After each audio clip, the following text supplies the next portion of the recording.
अगर आप भी टेंसेस से हार मान चुके हैं और आपको लगता है ये टेंसेस कभी समझ नहीं आएंगे तो ये वीडियो आपके लिए है। नमस्कार, मैं हूं Shefali and you are watching English classes with Shefali. आज से हम स्टार्ट कर रहे हैं हमारी नई सीरीज टेंसेस मेड इजी। इसमें हम टेंसेस को ब्रेक डाउन करके पार्ट्स में समझेंगे और इस तरीके से समझेंगे कि वो टेंसेस से आप जीत जाओगे, हारोगे नहीं। So let's get started. तो सबसे पहले हम ये समझते हैं टेंस होते क्या है। टेंसेस को हमने टेंसेस समझ के नहीं करना। टेंसेस को हमने क्या समझना है, टेंस क्या होता है, टाइम होता है। जब भी आप कहो टेंस की बात हो रही है तो समझो आप टाइम की बात हो रही है। Tenses help us understand when an action takes place, क्योंकि टेंसेस की हेल्प से ही हमें पता चलता है कि जिस चीज़ की हम बात कर रहे हैं वो एक्शन कब हुआ था, वो हमें टाइम का पता चलता है। अब हमने ये तो समझ लिया कि टेंसेस क्या होते हैं, टाइम होता है।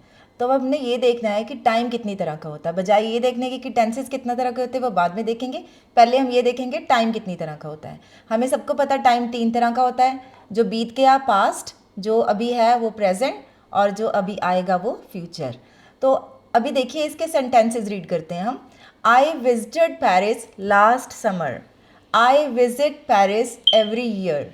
I will visit Paris next summer. अब देखिए ये वाले जो वर्ड्स हैं, लास्ट समर, एवरी ईयर और नेक्स्ट समर, इससे हमें क्या पता चल रहा है कि इसका टाइम क्या है एक्शन का, पेरिस कब जाना हुआ, ठीक है। लेकिन अब आप सोचो अगर मैं इसको हटा दूँ यहाँ से, इनको मैं हटा दूँ, तो फिर क्या फ़र्क है इन सेंटेंसेस में। I visited Paris, I visit Paris, I will visit Paris. फिर भी मुझे समझ आ रहा है कि ये कौन से टाइम पे ये एक्शन हुआ है, ठीक है। किस चीज़ से समझ आ रहा है, विजिट की फॉर्म ऑफ वर्ब से। तो टेंस बेसिकली क्या होते हैं, जब हम वर्ब की फॉर्म को चेंज करके टाइम को चेंज कर सकते हैं। या ये कहें कि टाइम को अगर देखना है तो वर्ब को देखते हैं तो हमें पता चल जाता है एक्शन कौन से टाइम पे हुआ था, ठीक है। तो अब हम देखते हैं ये टेंसेस के 12 टाइप क्यों होते हैं। हमें सबको पता है टेंसेस 12 टाइप्स के होते हैं, ठीक है। इनकी ज़रूरत क्या है, जबकि हम कहते हैं कि टाइम तो 3 तरह का ही होता है। तो ज़रूरत ये है कि जैसे जब हमने ये देखना हो ना कि काम कितना हुआ, अगर मैं हिंदी में लिखूं कि काम कितना हुआ, कितना हो रहा है, हो गया है काम, जैसे कि काम ख़त्म हो गया है कि काम चल रहा है, अगर प्रेजेंट की भी बात कर रहे हैं कि शुरू हो चुका है अभी आधा है आगे चलेगा। तो ये सारी चीज़ें देखने के लिए हमारे पास डिफरेंट टाइप ऑफ टेंसेज होते हैं। कौन कौन से होते हैं, simple, continuous, perfect and perfect continuous. तो जब हमने ये देखना है कि जो एक्शन है वो कितना हो गया है, उसकी डिग्री क्या है पूरी होने की, तो उसके हिसाब से हम टेंस यूज़ करते हैं, ठीक है। तो अब एक चीज़ और है, मैंने देखा है शुरू से ही कि काफ़ी लोग कैसे करते हैं टेंसेस को, पहले सारे प्रेजेंट कर लेते हैं, फिर सारे पास करते हैं, फिर सारे के सारे फ्यूचर करते हैं। मेरे अकॉर्डिंग, मेरे टीचिंग एक्सपीरियंस से अब तक मैंने ये समझा है कि ये बहुत कन्फ्यूजन क्रिएट करते हैं, क्योंकि सारे जो प्रेजेंट टेंसेज है ना, इनके रूल्स डिफरेंट होते हैं। जैसे प्रेजेंट सिंपल का different, continuous, perfect, perfect continuous, इनके डिफरेंट रूल्स होते हैं। फिर ऐसे ही पास के भी होते हैं, ऐसे फ्यूचर के भी होते हैं। तो इससे क्या होता है, आपको कन्फ्यूजन क्रिएट हो जाती है। जबकि अगर मैं कहूँ कि प्रेजेंट के कंटिन्यूअस के सारे और पास के सारे के सारे ये जो परफेक्ट हैं और सारे के सारे परफेक्ट कंटिन्यूअस हैं, इनके रूल्स ऑलमोस्ट सेम होते हैं, तो उनको याद करना, उनको मेमोराइज करना इजी रहता है, तो आपको कन्फ्यूजन कम होती है। इससे क्या होगा कि टेंसेस को हम चार बार में करते हैं, 1 2 3 4, ठीक है, लेकिन इससे ईजी हो जाता है। लेकिन हम इसको 4 बार में भी नहीं करेंगे, क्योंकि हाँ आज हम करेंगे सिंपल, ठीक है। सिंपल में भी हम आज कौन सा करेंगे, ओनली प्रेजेंट करेंगे। उसका कारण क्या है, उसका कारण ये है कि जो प्रेजेंट सिंपल और पास्ट सिंपल टेंसेज होते हैं, ये सबसे ज़्यादा यूज़ होते हैं कन्वर्सेशन में। सपोज़ कीजिए अभी मान लीजिए कोई स्टूडेंट्स देख रहे हैं ये वीडियो, ठीक है, तो स्टूडेंट्स को भी पता है कि कितने तरह के टेंसेज है, क्वेश्चंस आते हैं। लेकिन ये यहाँ पे बात ख़त्म नहीं होती, क्योंकि ये जो टेंसेज है ना, स्पेशली प्रेजेंट एंड पास्ट, ये बहुत जगह यूज़ होते हैं। जैसे आपने आइल्स का एग्ज़ाम देना है, आपने सेल्फ पिप देना है, आपने कोई इंटरव्यू देनी है, तो इन चीज़ों में प्रेजेंट टेंस बहुत यूज़ होता है। और इसमें बहुत बहुत लोग गलतियां करते हैं। मैंने ऐसे लोगों को भी इसमें गलतियां करते देखा है जो 20-20 साल से अब्रॉड रहते हैं, फॉरेन कंट्रीज़ में रह रहे हैं, लेकिन उनकी मिस्टेक्स होती हैं। वो बोल देते हैं ही डोंट, जबकि ये होता है ही डजंट। तो इन चीज़ों का ध्यान रखना होता है। सपोज़ आप हाईली स्किल्ड हो और आप इंटरव्यू के लिए जा रहे हो, आपको स्किल में तो कोई कमी नहीं है जिसके लिए आप जा रहे हो, लेकिन जब आप इंटरव्यू दे रहे हो, इंग्लिश तो बोलनी ही पड़ती है। तो उसमें अगर आपने गड़बड़ कर दी तो आपके इससे ना इम्पैक्ट पड़ता है आपकी पर्सनैलिटी पे। तो इसीलिए, क्योंकि ये मेरे हिसाब से इसको बहुत डिटेल में करना चाहिए, और अगर मैंने इसको दूसरे टेंसेस के साथ करा दिया तो आप बहुत कंफ्यूज हो जाओगे, ठीक है। तो आज हम इसी में करेंगे। मैं सिर्फ इसी टेंस पे 2 घंटे का वीडियो बना सकती हूँ, लेकिन मैंने नहीं बनाया, थोड़ा मैंने अपने आप को कंट्रोल किया है। मुझे आदत है बहुत डिटेल में जाने की, लेकिन आज हम उतना ही करेंगे जितना कि इनफ है इस टेंस के लिए। लेकिन आपको इसको ध्यान से समझना है। ये टेंस बहुत यूज़ होता है और इसी में सबसे ज़्यादा गलतियाँ होती हैं, ठीक है। तो हम स्टार्ट करते हैं हमारा आज का टेंस।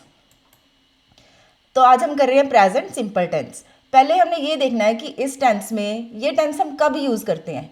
हिंदी में बात करें तो ऐसी कौन सी बातें हम करते हैं, क्योंकि टेंसेस एक्चुअली होते क्या हैं, बातचीत करने का तरीका, ठीक है। तो जब भी हम बातचीत करते हैं तो ऐसे कौन सी बातें होती हैं जिनमें हमें ये वाला टेंस यूज़ करने की ज़रूरत पड़ती है। सबसे पहले होते हैं हमारे रूटीन एक्शंस, जैसे कि ये एक रूटीन एक्शन है, ये वाला क्या है इसका routine action, she drinks coffee every morning, हर रोज़ सुबह वो कॉफ़ी पीती है, ये उसका रूटीन है। उसके बाद जनरल ट्रूथ। जनरल ट्रूथ क्या होते हैं, इनको हम और भी कुछ बोल देते हैं, वो होता है यूनिवर्सल फैक्ट्स, है ना। यूनिवर्सल फैक्ट्स भी बोल देते हैं हम इनको। वो क्या होते हैं, ऐसे सच जो बदल नहीं सकते हम जिसको, है ना, वो यूनिवर्सल फैक्ट्स होते हैं। जनरल ट्रूथ भी बोल देते हैं हम उनको। जैसे कि यहाँ पे जनरल ट्रूथ क्या है हमारा, the sun rises in the east, जो सूरज है वो ईस्ट में राइज होता है, वो कभी भी किसी और डायरेक्शन से राइज नहीं होता, ये फैक्ट है। तो इस तरह के फैक्ट जो होते हैं वो, उसमें हम कौन सा टेंस यूज़ करते हैं, प्रेजेंट सिंपल। उसके बाद है हैबिट्स। जब आपकी या किसी की भी हम कोई हैबिट की बात कर रहे हैं तो हम टेंस ये यूज़ करते हैं, ही रीड्स, लाइक इस तरह, he reads books before bed. तो ये उसकी आदत है कि सोने से पहले ये बुक्स रीड करता है। तो 3 तरह की चीज़ें हो गई। इसमें और भी बहुत कुछ होता है, लेकिन वो एडवांस यूज़र्स के लिए, फ़िलहाल के लिए इतना हम कवर कर ले बहुत अच्छा है। इसमें ऑलमोस्ट सब कुछ कवर हो जाता है। 3 चीज़ें आपने याद रखनी है, कोई भी रूटीन एक्शंस है, कोई जनरल ट्रूथ है, या कोई हैबिट है। जब भी हमने इन चीज़ों की बात करनी है तो हमने कौन सा टेंस यूज़ करना है, प्रेजेंट सिंपल टेंस यूज़ करना है, ठीक है। अब हम देखते हैं कि इसको पहचाने कैसे हिंदी में, जब हम हिंदी बोल रहे हैं या कोई और लैंग्वेज बोल रहे हैं। जैसे कि हम हिंदी की बात करते हैं, अब देखिए वह रोज़ स्कूल जाता है ना, ये रोज़ जाता है, तो ये क्या है, उसका रूटीन है ना। पानी 100 डिग्री पर उबलता है, ये क्या है, एक ट्रूथ है, इसको हम चेंज नहीं कर सकते। मेरी बहन हमेशा हंसती है, ये क्या है, उसकी हैबिट है, ये उसकी आदत है, वो हंसती है। तो अभी इसमें क्या है, कॉमन क्या देखा हमने कि एंड में क्या आता है इनके, ता है, ती है, ते है, ठीक है। तो ये क्या है, इसकी पहचान है ये। अगर हमने हिंदी में समझना है ऐसे कौन से सेंटेंसेस हैं जिनको कि हम प्रेजेंट सिंपल में बोलेंगे, वो कौन से हैं, जिन सेंटेंसेस के एंड में ता है, ते है, ती है आता है, वो कौन से होते हैं, प्रेजेंट सिंपल टेंसेस होते हैं, ठीक है। हिंदी में भी समझ लिया अब हमने। अब हम आते हैं इनके रूल्स पे। इसके रूल्स क्या होते हैं। पहला रूल क्या है हमारा, फर्स्ट फॉर्म ऑफ वर्ब। इसमें कौन सी फॉर्म ऑफ वर्ब आती है, हमेशा फर्स्ट फॉर्म ऑफ वर्ब आती है। इसमें अगर देखा जाए तो कोई भी हेल्पिंग वर्ब नहीं आती है। हेल्पिंग वर्ब होती है ना, बी ही होती है एक, हैज़, हैव होती है, और डू भी होती है। अगर इसके पॉजिटिव सेंटेंसेस हैं तो उसमें कोई नहीं आएगी, ठीक है। खाली क्या आएगी, खाली वर्ब की फर्स्ट फॉर्म आएगी। और अगर हमारा जो सब्जेक्ट है, ये सब समझेंगे हम, ठीक है, वो अगर थर्ड पर्सन है प्लस सिंगुलर है, तो हम क्या करेंगे, जो ये वाली वर्ब थी ना, ये वाली, इसके साथ क्या लगा देंगे, एस या ई एस लगा देंगे, ठीक है। उसके बाद यूज़ ऑफ डू और डज होता है कहाँ पे, जहाँ पे हमने इसको नेगेटिव बनाना होता है सेंटेंस को, या फिर हमने इसको इंट्रोगेटिव बनाना होता है। कई लोग इसको इंटेरोगेटिव बोलते हैं, वो गलत प्रोनाउंसिएशन है। इसकी सही प्रोनाउंसिएशन क्या है, इंट्रोगेटिव, ठीक है। इंट्रोग इकट्ठा बोलो, टिव बाद में बोलो, इंट्रोगेटिव। तो ये इंट्रोगेटिव सेंटेंसेस के लिए हम क्या यूज़ करते हैं, डू और डज, ठीक है। और नेगेटिव के लिए भी एक इसका और यूज़ होता है डू डज का, ये मैं छोड़ना नहीं चाहती थी, ये भी हम यूज़ करेंगे क्योंकि ये एग्ज़ाम्स में कन्फ्यूजन क्रिएट करता है और ये कन्वर्सेशन में बहुत इंपॉर्टेंट होता है। वो यूज़ होता है एम्फसिस के लिए। एम्फसिस होता है जब हम किसी बात को ज़ोर दे के कहते हैं, ठीक है, किसी बात को हम ज़ोर दे के कहते हैं, तब हम यूज़ करते हैं। ये सारा कुछ अब हम ब्रेक डाउन करेंगे वन बाय वन, एक छोटी से छोटी चीज़ को समझेंगे। आपने बस इसको देखना है और सुनना है, उसके बाद आपको सब समझ आ जाएगा, ठीक है। तो हम करते हैं हमारा फर्स्ट, इसका फर्स्ट पार्ट क्या है, वर्ब की फर्स्ट फॉर्म, है ना। वर्ब की फर्स्ट फॉर्म का मतलब क्या है, यही था ना हमारा फर्स्ट रूल। अब ये हमारी वर्ब की फर्स्ट फॉर्म है, ये सेकंड है, ये थर्ड है ना। तो वर्ब की फर्स्ट फॉर्म ऑफ ये हम जो कह रहे हैं कि यूज़ होनी है, तो उसका मतलब क्या है, हमने ये वाली वर्ब यूज़ करनी है, ठीक है। गो, स्टार्ट, ड्रिंक, ये वाली नहीं यूज़ करनी हमने। ये कौन सी है, सेकंड एंड थर्ड है। ये बाकी टेंसेज में यूज़ होती हैं, इसमें नहीं यूज़ होती, ठीक है। अब जैसे एग्जाम्पल है, ही गोज़ टू स्कूल। अभी आपने गोज़ नहीं देखना, ये हम डिस्कस करेंगे। स्टार्ट और ड्रिंक, देखिए मैंने फर्स्ट फॉर्म यूज़ करी हुई है, ठीक है। तो ये पहला रूल हो गया हमारा। उसके बाद दूसरा रूल है हमारा वर्ब की फर्स्ट फॉर्म के साथ एस या ई एस, है ना। वो कहाँ पे लगता है, जहाँ पे थर्ड पर्सन सिंगुलर होता है, ये हम समझते हैं। पहले एस या ई एस का क्या मतलब है, हम पहले ये ब्रेक डाउन करते हैं।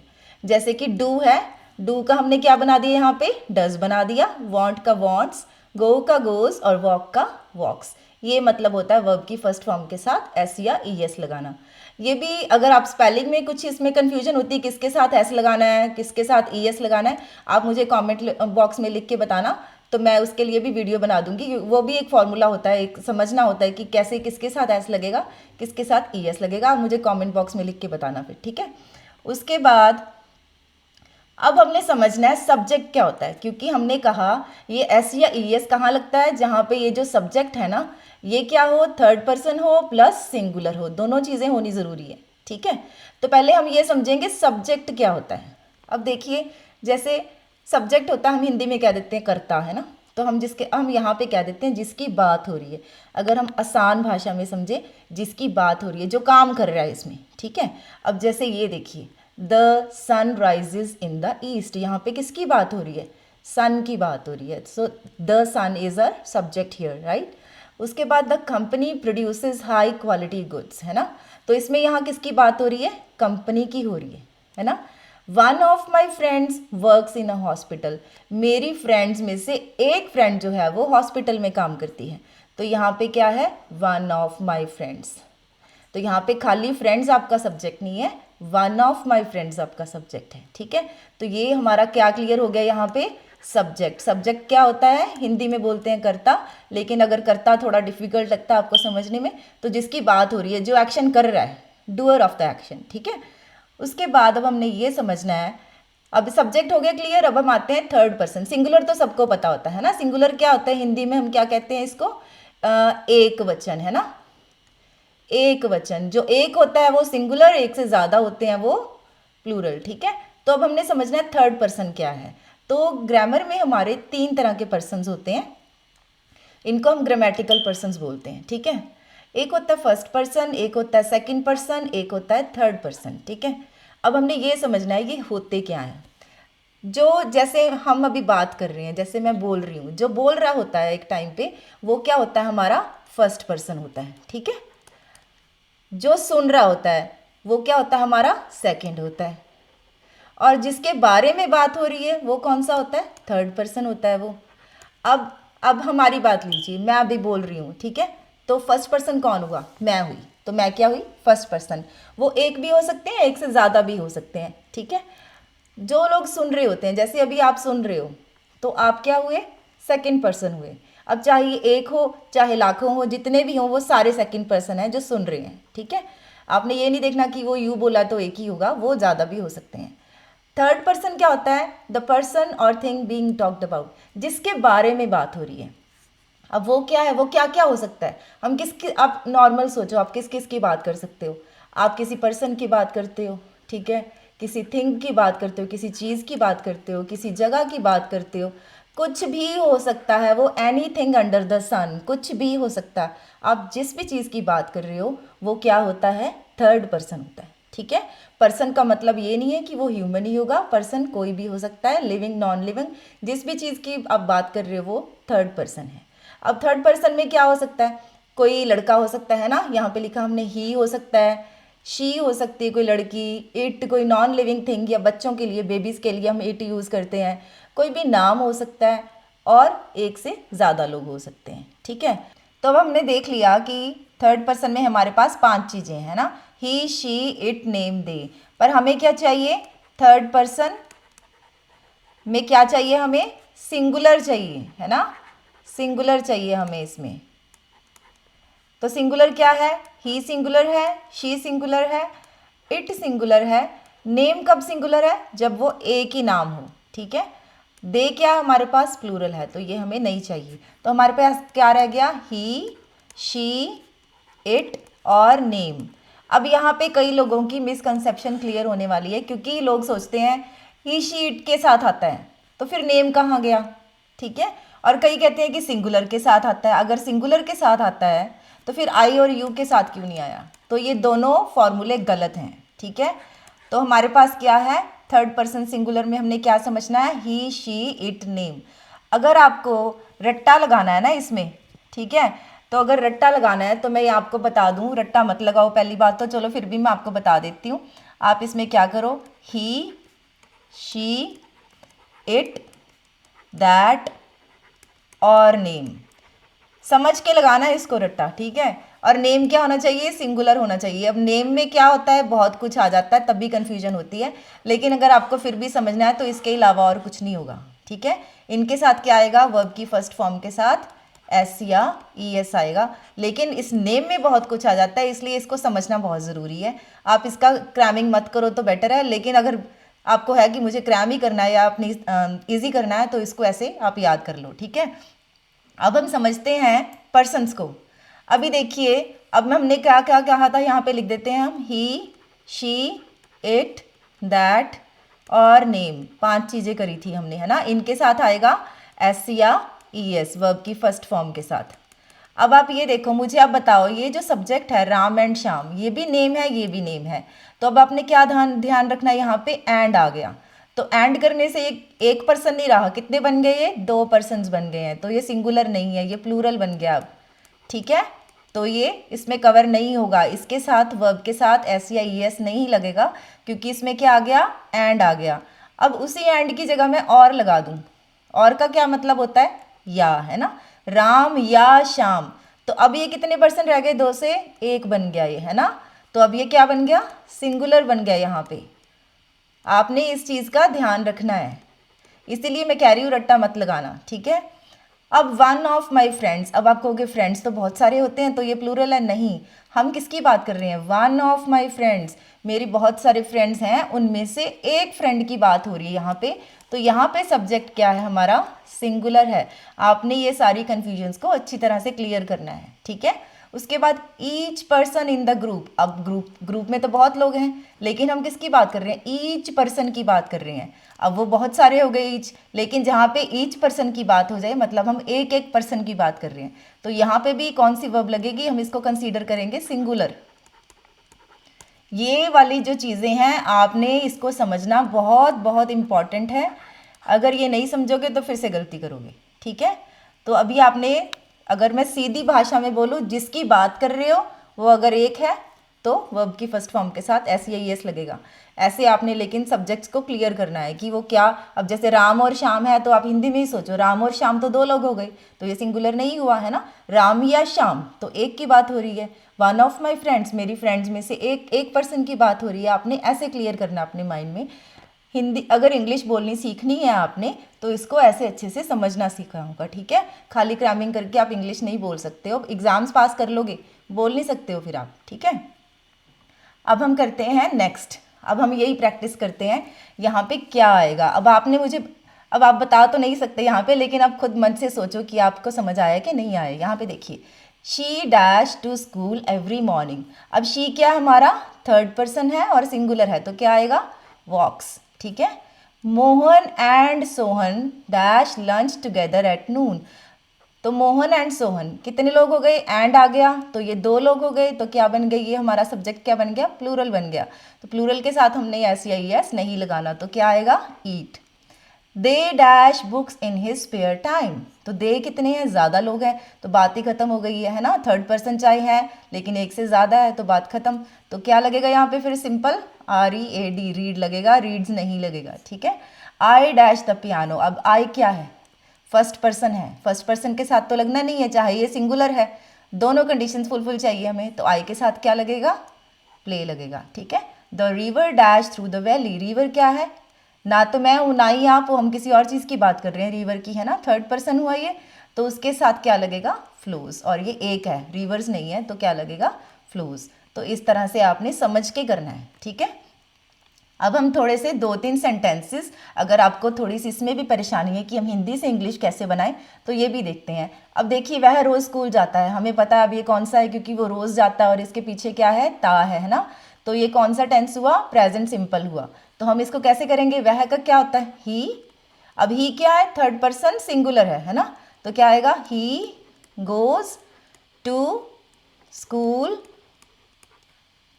एवरी डे, है ना। आप एवरी डे भी लिख सकते हो, डेली भी लिख सकते हो, बहुत स्लाइट डिफरेंस होता है इसमें, इतना कुछ मैटर नहीं करता। पानी 100 डिग्री पे उबलता है, पानी 100 डिग्री पे उबलता है, ये एक फैक्ट है। क्या आप इसको चेंज कर सकते हो, नहीं कर सकते। और इसके एंड में भी क्या है, ता है, ठीक है। तो ये कौन सा टेंस हुआ, प्रेजेंट सिंपल हुआ। तो हम क्या कैसे लिखेंगे इसको, वाटर, इसमें सब्जेक्ट क्या हमारा वाटर है ना। तो वाटर क्या है यहाँ पे, सिंगुलर है ना। इसको वाटर्स तो नहीं बोलते ना हम, वाटर तो क्या आएगा, बॉयल्स एट 100 डिग्रीज, ठीक है। मेरी बहन हमेशा हंसती है। अब यहाँ पे एंड में क्या आ गया, ती है, और ये क्या है, उसकी हैबिट है ना। तो क्या आएगा, माई सिस्टर। अब देखिए, अगर आप ही शी इट याद करते हो तो आप कंफ्यूज हो जाओगे, माई सिस्टर पे क्या आएगा, है ना। तो माई सिस्टर क्या है, ना तो मैं हूँ इस टाइम बोल रही हूँ, ना ही आप हो सेकंड पर्सन, है ना। तो थर्ड पर्सन है ना, हम उसकी बात कर रहे हैं। तो माई सिस्टर ऑलवेज लाफ्स, है ना, थर्ड पर्सन सिंगुलर के साथ। ऐसे हमने हिंदी से इंग्लिश बनानी है। उसके बाद हम करते हैं, अब हम इन सेंटेंसेस को नेगेटिव कैसे बनाना है। हमारे पास देखिए वर्ब की, जैसे हमारे पास है, सपोज एक एग्जांपल देती हूँ, he is a good boy, है ना। चलो बहुत सिंपल सेंटेंस ले रहे हैं, हमने इसको नेगेटिव करना, हम आसानी से कह देते हैं he is not a good boy, यहाँ पे हम ऐड कर देंगे, ये बन गया। लेकिन अब हम इन सेंटेंसेस में हम तो खाली वर्ब की फर्स्ट फॉर्म लगा रहे हैं, हमारे पास कोई भी हेल्पिंग वर्ब नहीं है यहाँ पे जिसके साथ हम नॉट लगा दें, है ना, कोई भी नहीं है। तो हम इस केस में क्या यूज़ करते हैं, हम इस केस में डू यूज़ करते हैं, ठीक है।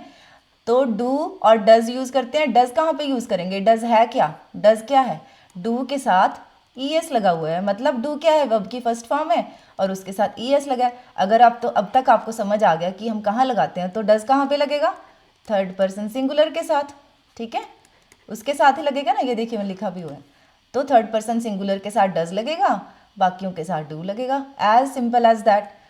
अब हम आगे देखते हैं, प्रैक्टिस करते हैं इसको, ठीक है। अब देखिए, आपको सेंटेंसेस आते हैं, एग्जाम्स में भी आते हैं बच्चों को, या हमने चलो बोलना भी होता है, तो हम कैसे नेगेटिव करें। अब ये क्या है, she walks to school every morning, हमने इसको नेगेटिव में चेंज करना है। आपको आता है ना, इसको नेगेटिव में चेंज करो, इसको इंट्रोगेटिव में चेंज करो, इसको अफर्मेटिव में करो। तो हम इसको पॉजिटिव को, अफर्मेटिव सेंटेंसेस को हम किस में चेंज कर रहे हैं, यहाँ पे नेगेटिव में कर रहे हैं, ठीक है, नावाचक में कर रहे हैं। She dash walks to school every morning, तो यहाँ पे वॉक्स लगा हुआ है क्योंकि ये थर्ड पर्सन सिंगुलर है। अब आपने क्या करना है, वैसे तो आपको समझ आ गया, शी के साथ क्या लगेगा, डज नॉट लगेगा, है ना। लेकिन आप इसको इसी तरीके से कैसे समझ सकते हो, अगर वॉक्स है ना तो क्या लगेगा, डज लगेगा, अगर ईट है तो डू लगेगा, अगर इसके साथ एस लगा है तो यहाँ लगेगा। लेकिन आपने एक चीज़ का ध्यान रखना है, जो ये रूल होता है वर्ब की फर्स्ट फॉर्म के साथ एस या ई एस लगाने वाला, ये एक सेंटेंस में सिर्फ एक बार ही लगेगा, ठीक है, हम उसको 2 बार नहीं लगा सकते। तो अब हमने यहाँ पे लगा दिया डू के साथ, तो हमने यहाँ से कट करना है इसको। तो ये क्या बनेगा, she does not walk to school every morning, हमने यहाँ पे लगा दिया, ठीक है। They dash eat lunch together at noon, आपने देख लिया, दे क्या है, थर्ड पर्सन तो है लेकिन सिंगुलर नहीं है। और दूसरी, हम कैसे इसको पक्का कर सकते हैं, हम गलत नहीं है, यहाँ पे ईट लिखा हुआ है, ईट्स नहीं लिखा, तो इसको नेगेटिव में क्या करेंगे हम, डू नॉट, ठीक है। My sister plays the piano, again my sister क्या है, थर्ड पर्सन है और सिंगुलर भी है, और यहाँ पे भी एस लगा हुआ है, हमें पक्का पता चल गया ये क्या है, यहाँ पे क्या लगेगा, डज नॉट लगेगा। अब डज नॉट लगेगा यहाँ पे, तो यहाँ से हमको इसको कट करना पड़ेगा क्योंकि हमने एक बार ही लगाना है। My sister does not play the piano, the river dash flows through the valley, तो यहाँ पे क्या है, रिवर थर्ड पर्सन सिंगुलर है, तो हमने यहाँ से एस काटा, यहाँ पे हमने क्या लगा दिया, डज नॉट। तो ऐसे हमने अपने नेगेटिव सेंटेंसेस बनाने हैं। अब आप इसमें गलती नहीं करनी है आपने, ठीक है। नेक्स्ट अब देखते हैं हम इसके क्वेश्चंस कैसे बनाने हैं। तो क्वेश्चन बनाने और भी इजी होते हैं, इंट्रोगेटिव सेंटेंसेस, है ना, क्वेश्चन कैसे बनाने हैं। अब यहाँ पे देखो आप, वॉक्स है, यहाँ पे रीड्स है, यहाँ पे फ्लोज है, तो यहाँ पे क्या होगा, डज डज डज। अगर कोई और सेंटेंस है, जैसे हमने किया था, दे ईट लंच टुगेदर, है ना। तो इसमें क्या लगेगा, डू, है ना। तो हमारे पास डज है, यहाँ पे भी डज है, यहाँ पे भी डज है और यहाँ पे डू है। तो क्वेश्चन बनाने के लिए हमने खाली क्या करना है, इसको आगे ले आना है, इसको भी आगे ले आओ, ठीक है, यहाँ पे।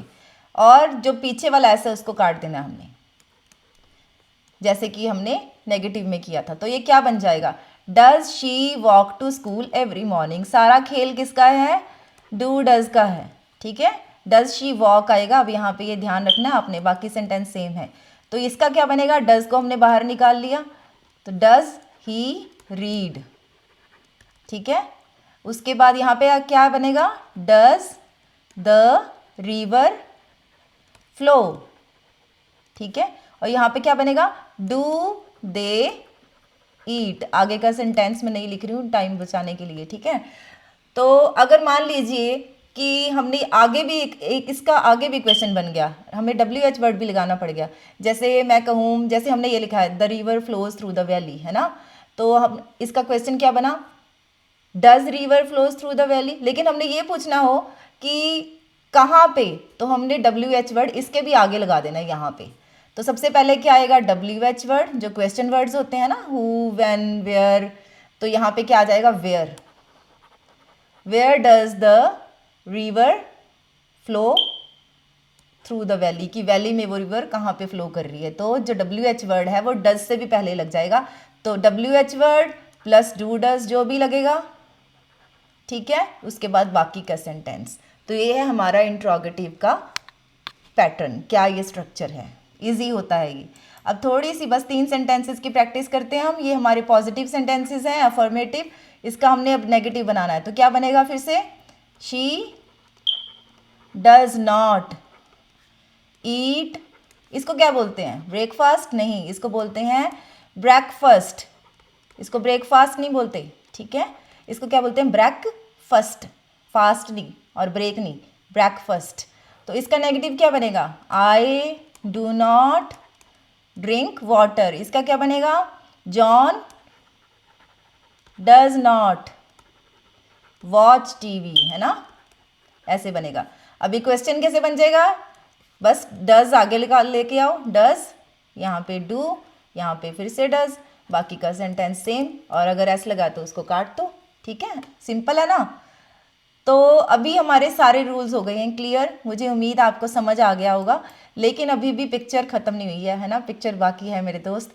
तो एक जो सबसे ज़्यादा कंफ्यूज करती है स्टूडेंट्स को चीज़, जब ऐसे सेंटेंसेस आ जाते हैं। अब आप कहोगे ना तो ये पॉजिटिव सेंटेंस है ना, सॉरी नेगेटिव सेंटेंस है, ना ही ये क्वेश्चन वाला है, तो ये कौन से सेंटेंस है, फिर हमने डू डज क्यों लगाया यहाँ पे। देखिए, ना तो हमने नेगेटिव किया हुआ है, ना ही हमने क्वेश्चन बनाया हुआ है, तो फिर डू डज क्यों लगाया हुआ है। इम्फेटिक सेंटेंसेस होते हैं जब हमने किसी बात को जोर दे के कहना होता है, ठीक है। जैसे यहाँ पे एक सेंटेंस है, I do like the new design. अब डू के बिना भी काम चल सकता है। आप इन सब, ये ब्लू वाले हैं ना, इनको डू डज को अगर आप हटा दोगे, आप देखो ये सेंटेंस अपने आप में कंप्लीट है ना। आई, जैसे ये है, she care about her friends, तो केयर्स हो जाएगा, she cares about her friends. लेकिन मैंने क्या कहा, यहाँ पे लिखा है she does care about her friends. इसका मतलब मैं इस चीज़ को जोर दे के कह रही हूँ, ठीक है। अब जैसे कि मैं आपको कहूँ डू सब्सक्राइब माई चैनल, ठीक है, या do like my video, do share with your friends, तो मतलब मैं जोर दे के कह रही हूँ। तो आप अब कर देना, मैंने इतना जोर दे के कह दिया इसको, ठीक है। तो यहाँ पे I do like the new design, मुझे न्यू डिज़ाइन बहुत अच्छा लगा, तो मतलब मैं बहुत ज़ोर दे के कह रही हूँ इसको। तो ये होता है इसका इम्फेटिक यूज़। तो अब हमारे डू डज के यूसेज ख़त्म हो गए हैं। मुझे लगता है आपको ये टेंस अच्छे से समझ आ गया होगा। अब हमारी क्लास तो ख़त्म हो गई है, लेकिन वही हमारा होमवर्क है ना, वो तो हमने करना ही है। तो ये आपका होमवर्क है। अब तक आपने वीडियो देख ली है तो प्लीज़ इसको आप ज़रूर करके देखना, इसका स्क्रीनशॉट ले लो, नहीं तो कॉपी पे लिख लो, कैसे भी कर लो, ताकि ये हमेशा के लिए आपकी मेमोरी में ये परमानेंट हो जाए और आप मिस्टेक्स ना करो। अगर फिर भी कोई डाउट्स है आप कमेंट बॉक्स में लिखना, मैं आपको ट्राई करूँगी कि आपको समझाने का, ठीक है। ये देखिए, ये सेंटेंसेस हैं सारे, इनके साथ मैंने क्या किया हुआ, वर्ब्स दी हुई हैं, आपने देखना है कौन सी लगेगी, ठीक है। वर्ब की फर्स्ट फॉर्म के साथ एस या एस लगेगा कि नहीं लगेगा, आपने चेक करना है, ठीक है। फिर इन सारे के सारे 10 सेंटेंसेस का आपने नेगेटिव बनाना है, ठीक है, और फिर इंट्रोगेटिव बनाना है। ये आपका काम है। अगर स्कूल के बच्चे देख रहे हैं तो ये आपका होमवर्क है, तो ये आपने करना है। इससे आपको ये हमेशा के लिए समझ आ जाएगा। ठीक है, ऐसे और भी इंग्लिश लर्निंग वीडियोस देखने के लिए चैनल को सब्सक्राइब ज़रूर करें। अगर वीडियो अच्छी लगे तो लाइक ज़रूर करें और अपने फ्रेंड्स के साथ शेयर करें ताकि उनको भी बेनिफिट हो सके। और बेल आइकन दबाना तो बिल्कुल भी मत भूलना, ताकि जैसे ही मैं टेंसेस का नेक्स्ट वीडियो अपलोड करूं आपको उसका नोटिफिकेशन मिले और आप ऐसे ही सीखते रहें। Till then, stay humble, keep learning and speak with confidence.